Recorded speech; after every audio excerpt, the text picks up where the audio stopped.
이 새벽에 주 앞에 나오신 분들을 진심으로 환영합니다. 찬송가 380장 찬양 드리겠습니다. 380장입니다. 나의 생명 되신 주님 앞에 나아갑니다. 주의 흘린 보혈로 정케하사 받아주소서. 날마다 주를 찬송하겠네. 주의 사랑 줄로서 나를 굳게 잡아 매소서.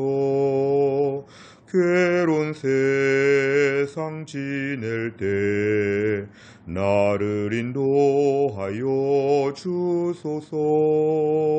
주를 믿고 나가면 나의 길을 잃지 않겠네. 날마다 주를 찬송하겠네. 주의 사랑 줄로서 나를 굳게 잡아 매소서. 세상 살아갈 때에 주를 더욱 사랑합니다. 밝고 빛난 천국에 나의 영혼 들어가겠네. 날마다 주를 찬송하겠네. 주의 사랑 줄로서 나를 굳게 잡아 매소서. 아멘. 하나님 말씀은 고린도전서 9장입니다. 고린도전서 9장 15절에서 23절까지입니다. 고린도전서 9장 15절에서 23절까지의 말씀, 구약 신약성경 272페이지입니다. 고린도전서 9장 15절부터 23절까지의 말씀, 9장 15절에서 23절 우리 같이 읽도록 하겠습니다. 오늘은 다 같이 읽겠습니다. 그러나 내가 이것을 하나도 쓰지 아니하였고 또 이 말을 쓰는 것은 내게 이같이 하여 달라는 것이 아니라 내가 차라리 죽을지언정 누구든지 내 자랑하는 것을 헛된 대로 돌리지 못하게 하리라. 내가 복음을 전할지라도 자랑할 것이 없음은 내가 부득불할 일임이라. 만일 복음을 전하지 아니하면 내게 화가 있을 것이로다. 내가 내 자의로 이것을 행하면 상을 얻으려니와 내가 자의로 아니한다 할지라도 나는 사명을 받았노라. 그런즉 내 상이 무엇이냐? 내가 복음을 전할 때에 값없이 전하고 복음으로 말미암아 내게 있는 권리를 다 쓰지 아니하는 이것이로다. 내가 모든 사람에게서 자유로우나 스스로 모든 사람에게 종이 된 것은 더 많은 사람을 얻고자 함이라. 유대인들에게 내가 유대인과 같이 된 것은 유대인들을 얻고자 함이요 율법 아래에 있는 자들에게는 내가 율법 아래에 있지 아니하나 율법 아래에 있는 자같이 된 것은 율법 아래에 있는 자들을 얻고자 함이요 율법 없는 자에게는 내가 하나님께는 율법 없는 자가 아니요 도리어 그리스도의 율법 아래에 있는 자이나 율법 없는 자와 같이 된 것은 율법 없는 자들을 얻고자 함이라. 약한 자들에게 내가 약한 자와 같이 된 것은 약한 자들을 얻고자 함이요 내가 여러 사람에게 여러 모습이 된 것은 아무쪼록 몇 사람이라도 구원하고자 함이니 내가 복음을 위하여 모든 것을 행함은 복음에 참여하고자 함이라. 아멘. 오늘 사도 바울은 지금 고린도전서 9장에 와서 계속해서 자신의 권리, 사도의 권리에 대하여 그것이 어떠한 것인지를 다 설명을 합니다. 설명을 다 한 것이 14절까지의 말씀이었는데 오늘 15절에 보면은 사도의 권리를 하나도 쓰지 아니하였다. 실제로 사도 바울은 이 고린도 교회 상황을 알아서 많은 것을 요구하지 않았다는 것입니다. 15절에 보면 하나도 쓰지 아니하였다. 그런데도 불구하고 오늘 사도의 권리, 하나님께서 복음을 전하는 자들에게 주신 여러 가지 많은 보장과 권리에 대한 것을 가르친 것은 나한테 이렇게 해달라는 것이 아니라 15절 하반절에 보면 내가 차라리 죽을지언정 차라리 죽는 게 낫다. 이것이 뭐냐면 내 자랑하는 것, 내가 지금 자부심, 하나님께 사명을 받아서 주의 영광을 위해 살고 있는 이 모든 영적인 자부심에 대한 것이 사라지지 않도록 차라리 뭘 많이 받아서가 아니라 그 자부심, 신앙적인 자부심과 사명에 대한 것을 지키는 게 자기에는 목숨보다 더 중요하다는 것입니다. 그러니까 사도 바울은 영적으로 구차해지는 것이 싫고 하나님이 채워주시고 하나님이 상 주시는 것을 바라본다는 얘기를 하고 있습니다. 16절에 보면 사도 바울은 사도의 권리, 돈을 받고 보상을 받는 것, 내가 이것 때문에 복음을 전하는 것이 아니고 나는 전하지 아니하면 안 될 운명에 봉착했다는 것입니다. 결국 복음을 전할 수밖에 없는 자신의 마음, 이것은 17절에 보니까 자의로 하는 것이 아니라 외부로부터 하나님으로부터 철저한 사명을 받았기 때문에 어떤 복음의 청지기로서의 자신의 사명을 받았기 때문에 이거는 매우 비공식적으로 보이고 남들 앞에서는 어떻게 보일지 모르지만 하나님이 나에게 이런 것을 맡겼다. 이것이 더 중요하다는 것입니다. 고린도 교회가 어떻게 해주든지 간에 하나님이 나에게 사명을 주셨기 때문에 이라는 것이다. 18절 그래서 자신은 뭘 자신의 보상으로 보냐 하면은 오히려 하나님께 받은 사명 때문에 값없이 복음을 전하고 자신의 권리, 사도의 권리를 다 쓰지 아니하는 것, 그래도 하나님이 살려주시고 채워주신다는 것을 얘기합니다. 19절은 조금 다른 이야기를 하고 있는데요. 19절부터는 자신이 모든 사람들 앞에서 복음을 전하기 위하여 복음을 전하는 것이 가장 중요했기 때문에 모든 사람에게 맞춰주면서 복음을 전했다는 것입니다. 사실은 뉘앙스는 고린도 교회도 지금 맞춰주는 것이죠. 다른 지역에 비해서 더 힘들고 열악한 이 고린도 교회 상황을 볼 때 내가 너희들에게도 맞추고 있다는 것을 암시하면서 19절 이하에 보니까 모든 사람에게 스스로 종이 되었다. 20절 유대인들에게 같은 말이죠. 율법 아래에 있는 자들에게 같은 말인데요. 율법에 대하여 매우 중요하게 생각하는 사람들 앞에서는 자신도 그 율법을 지키는 것으로 하여서 복음 전할 기회를 찾았다는 것입니다. 반대로 21절에 보니까 율법 없는 자, 이방인들을 이야기하는데요. 이방인들에게는 또 복음을 이들은 율법을 모르기 때문에 율법 없는 자처럼 율법에 자유로운 것처럼 자신이 그렇게 행동했다는 것입니다. 남들이 볼 때는 왜 이랬다 저랬다 하냐 이렇게 사도 바울을 비난할 수 있었지만 사도 바울은 그런 것이 아니라 22절 하반절에 보니까 여러 사람에게 여러 모습이 되어서 복음을 전하려고 했다. 복음을 위하여 하는 모든 것에 이렇게 세팅이 되어 있다는 것입니다. 삶의 궁극적인 목적이 복음을 전하는 것이다. 사도 바울은 매우 분명하게 복음 전하는 것을 위해서 모든 것이 융통성이 있고 내가 맞춰갈 수 있는 여유가 있었다는 걸 얘기합니다. 복음을 듣고 복음에 참여하고 복음을 따르기 위해서라면 나는 다 맞출 수 있다. 맞출 수 있다는 것이 오늘 사도 바울의 이러한 모습이었습니다. 오늘 내용 관찰을 보시면 첫째, 바울은 어떤 마음으로 복음을 전한다고 말합니까? 16절에 보니까 복음을 전할 때에 사명을 받았다.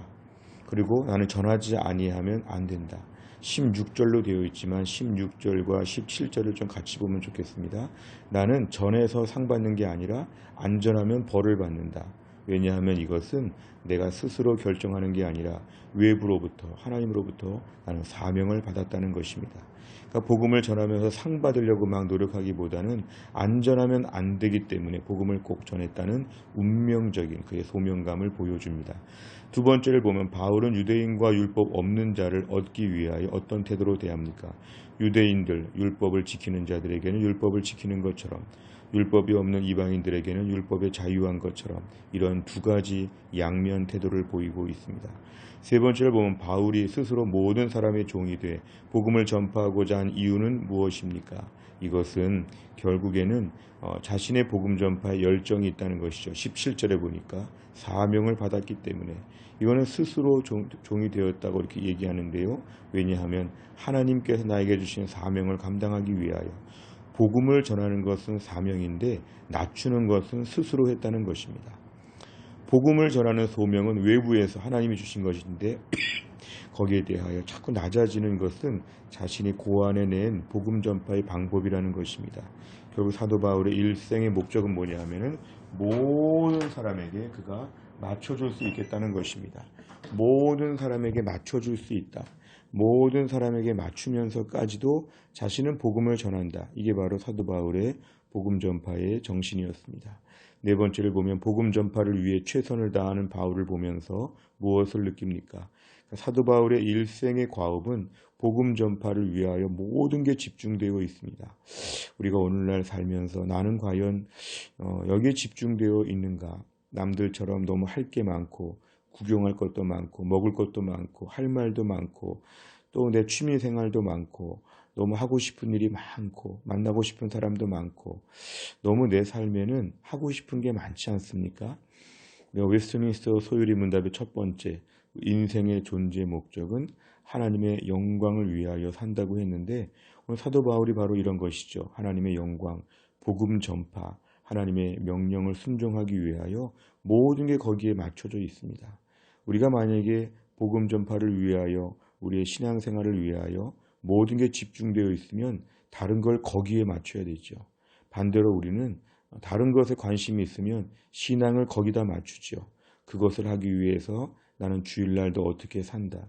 그 일을 먼저 하기 위해서 신앙생활을 늘 바꿀 수 있다. 이런 식으로 신앙생활이 조정되는 게 아니라 신앙생활을 위해서 일상의 삶이 조정되는 우선순위가 분명해야 된다는 걸 얘기합니다. 오늘 바울은 복음 전파의 사명을 받았기 때문에 복음 전파를 위해서 이 사람 저 사람에게 다 맞춰가는 것이죠. 이 맞추는 게 꼭 굴욕적이라는 것이 아니라 복음을 전하기 위한 틈새를 찾는 것입니다. 이 사람에게는 이렇게 말해야 되겠다. 복음 전파를 위해서는 할 말 다 못하죠. 요구할 것 다 요구 못하죠.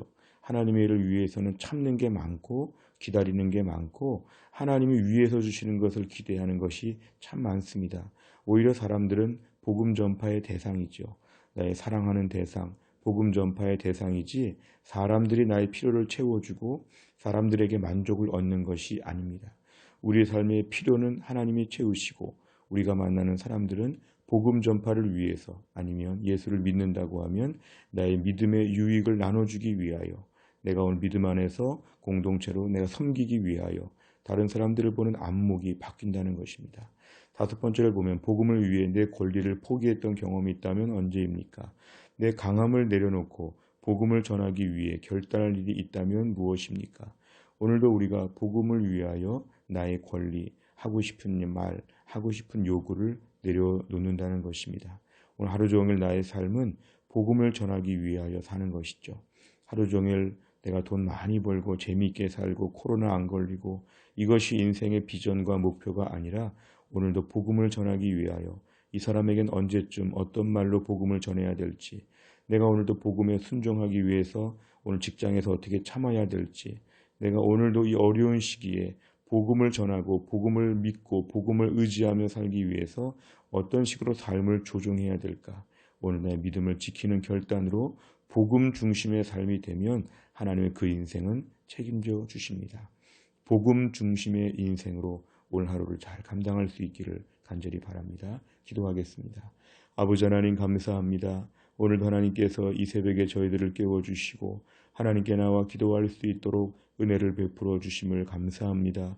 사도 바울은 하나님께서부터 그에게 복음을 전하지 아니하면 화가 있을 것처럼 이런 소명감을 주시고 사람들이 어떻게 하든지 간에 고린도 교회가 어떻게 하든지 간에 하나님께서 복음을 전하기 위하여 복음 중심의 삶으로 얼마나 열심히 달려가는지를 보게 됩니다. 우린 너무도 부끄러운 것은 우린 너무 산만하여서 복음보다는 다른 것들에 더 민감하고 여러 가지 사람들 앞에서 사랑을 달라고 뭘 달라고 요구하면서 얼마나 우리가 급급하게 살 때가 많은지 하나님 만나는 사람마다 복음을 전하는 대상으로 삼게 하여 주시고 저들에게 복음을 전하는 전도자의 영적 품위와 영적인 그러한 수준을 유지할 수 있도록 우리를 붙잡아 주시기를 원합니다.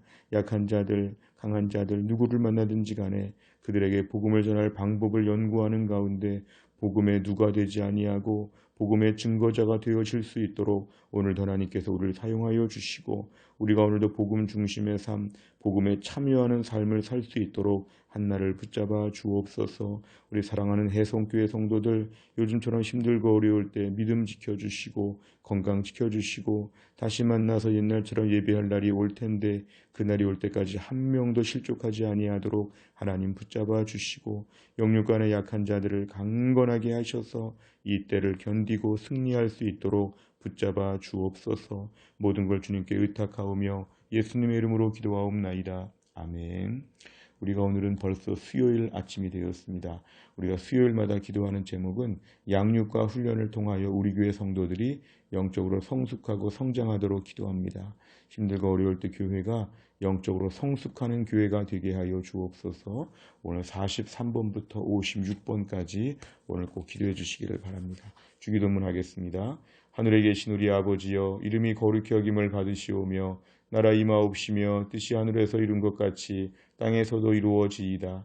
오늘날 우리에게 일용할 양식을 주옵시고 우리가 우리에게 죄 지은 자를 사하여 준 것 같이 우리의 죄를 사하여 주옵시고 우리를 시험에 들게 하지 마옵시고 다만 악에서 구하옵소서. 대개 나라와 권세와 영광이 아버지께 영원히 있사옵나이다. 아멘.